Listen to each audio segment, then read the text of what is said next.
Not പരിഷ്കാരം മൂലം സംസ്ഥാനത്തെ മാർക്കറ്റുകളിൽ ആളൊഴിയുന്നു. തൃശൂർ ശക്തൻ മാർക്കറ്റിൽ മാംസക്കച്ചവടം നടത്തുന്ന വ്യാപാരികൾ കടുത്ത പ്രതിസന്ധിയിലാണ്. കച്ചവടം നേർപകുതിയായി കുറഞ്ഞുവെന്നാണ് വ്യാപാരികൾ പറയുന്നത്. പകലിൽ തിരക്കിലമരേണ്ട തൃശൂർ നഗരത്തിലെ പ്രധാന ഇറച്ചി മാർക്കറ്റിൽ നിന്നാണ് ഈ കാഴ്ച. വെട്ടിത്തയ്യാറാക്കിയ ഇറച്ചി വാങ്ങാൻ ആരെങ്കിലും എത്തുമെന്ന പ്രതീക്ഷയിൽ കാത്തിരിക്കുന്ന കച്ചവടക്കാർ. പക്ഷേ കടകളിൽ കയറാൻ ആളില്ല.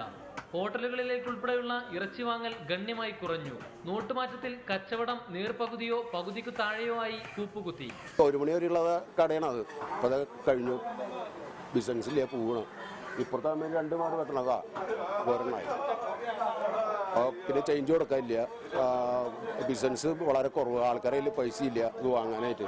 ഇറച്ചി കടകളിൽ മാത്രമല്ല, മാർക്കറ്റിനുള്ളിലെ മത്സ്യവിപണന കേന്ദ്രങ്ങളിലും സ്ഥിതി സമാനം. വിൽപ്പന നടക്കാത്തതിനാൽ കച്ചവടക്കാർ കടുത്ത പ്രതിസന്ധിയാണ് അഭിമുഖീകരിക്കുന്നത്. പർച്ചേസിനും പറ്റണില്ല, സെയിൽസിനും പറ്റണില്ല. പർച്ചേസ് ചെയ്യാനായിട്ട് പല സ്ഥലത്തും നമ്മൾ ക്യാഷ് കൊടുക്കാൻ പോകുമ്പോൾ നമ്മളെയുള്ള പഴയ നോട്ട് കൊടുത്ത് സ്വീകരിക്കണില്ല. പുതിയ നോട്ട് കിട്ടാനുമില്ല. അപ്പോൾ എങ്ങനെ പർച്ചേസ് ചെയ്യും? പല സ്ഥലത്തും ഈ മുക്കോ ഗ്രാമങ്ങളിലെ സാമ്പത്തികമായിട്ട് നേരിട്ട് പൈസ തന്നെ കൈമാറേണ്ട സ്ഥിതിയാണ്. നോട്ട് പരിഷ്കരണം ചെറുകിട കച്ചവട മേഖലയെ തകർത്താണ് മുന്നോട്ട് പോകുന്നതെന്നാണ് വ്യാപാരികളുടെ പരാതി. ഈ അവസ്ഥ എത്ര കാലത്തേക്കെന്നറിയില്ല.